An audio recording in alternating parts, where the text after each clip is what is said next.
Halo semuanya, hari ini kita akan membahas tentang desa. Sebagian besar dari kita tinggal di sebuah permukiman, tetapi permukiman itu ada berbagai macam. Dan permukiman-permukiman tersebut kini berubah dengan cepat. Misalnya, beberapa permukiman di daerah pedesaan sangat berbeda dengan yang ada di daerah perkotaan.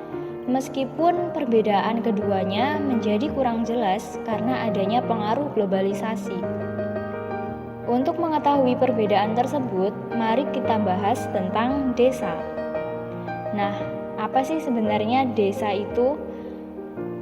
Menurut Erwin Tarto, desa merupakan perwujudan geografis yang disebabkan unsur fisiografis, sosial, ekonomi politik, dan budaya setempat dalam hubungannya serta pengaruh timbal balik dengan daerah lain. Menurut Erwin Tarto, desa memiliki 3 unsur, yaitu daerah, penduduk, dan tata kehidupan. Daerah meliputi lahan pekarangan dan lahan pertanian, serta penggunaannya yang meliputi aspek lokasi, luas, dan batas wilayah. Unsur penduduk meliputi jumlah, pertambahan, kepadatan, penyebaran, dan mata pencaharian penduduk. Sedangkan unsur tata kehidupan meliputi pola tata pergaulan dan ikatan-ikatan pergaulan warga desa sebagai usaha penduduk untuk mempertahankan dan meningkatkan kesejahteraannya. Nah, bagaimana sih ciri-ciri wilayah pedesaan? Menurut Direktorat Jenderal Pembangunan Desa, wilayah pedesaan memiliki beberapa ciri, antara lain sebagai berikut. Yang pertama yaitu perbandingan lahan dengan manusia cukup besar. Artinya, lahan-lahan di wilayah pedesaan masih luas dibandingkan dengan jumlah penduduk yang menempatinya, sehingga kepadatan penduduk di desa itu masih rendah.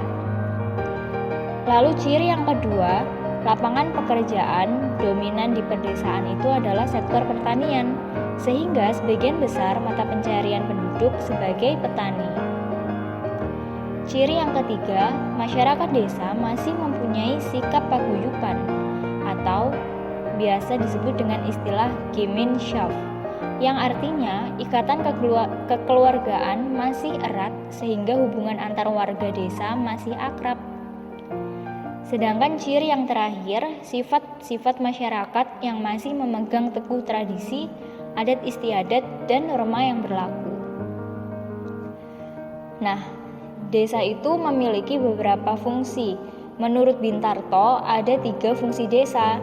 Yang pertama, dalam hubungannya dengan kota, desa ini menjadi daerah hinterland atau yang kita sebut dengan daerah penyokong atau daerah dukung.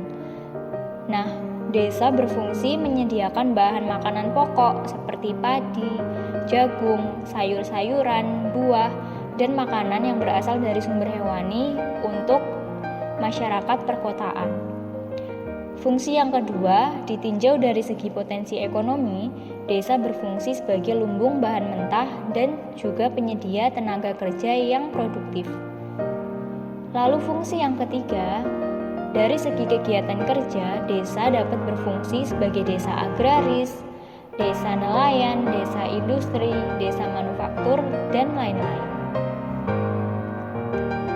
Nah, desa ini memiliki beberapa tipologi. Tipologi desa artinya merupakan fakta, karakteristik, dan kondisi nyata yang khas keadaan terkini di desa, serta keadaan yang berubah dan berkembang diharapkan terjadi di masa depan. Pengelompokan tipologi desa dapat dilakukan sekurang-kurangnya berdasarkan kekerabatan, pola permukiman, pola mata pencaharian, dan tingkat perkembangan kemajuan desa. Tipologi desa berdasarkan kekerabatan meliputi desa-desa berikut. Yang pertama, desa genealogis, artinya desa itu dicirikan oleh tali persaudaraan antar warga desa yang kuat. Yang kedua, desa teritorial, yaitu desa yang menjadi permukiman warga dengan beragam asal keturunan. Dan yang ketiga adalah desa campuran antara desa genealogis dengan desa teritorial.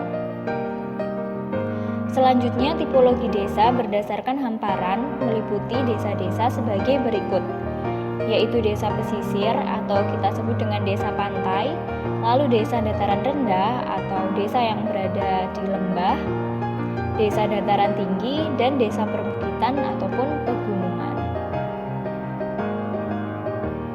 Next, tipologi desa berdasarkan pola permukiman meliputi desa-desa berikut.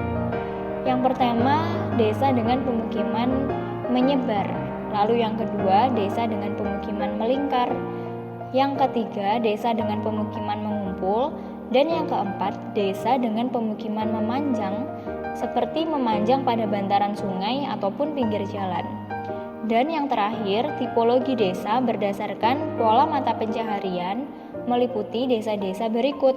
Yang pertama, desa pertanian, yaitu desa yang mata pencaharian utamanya adalah di bidang pertanian dan perkebunan.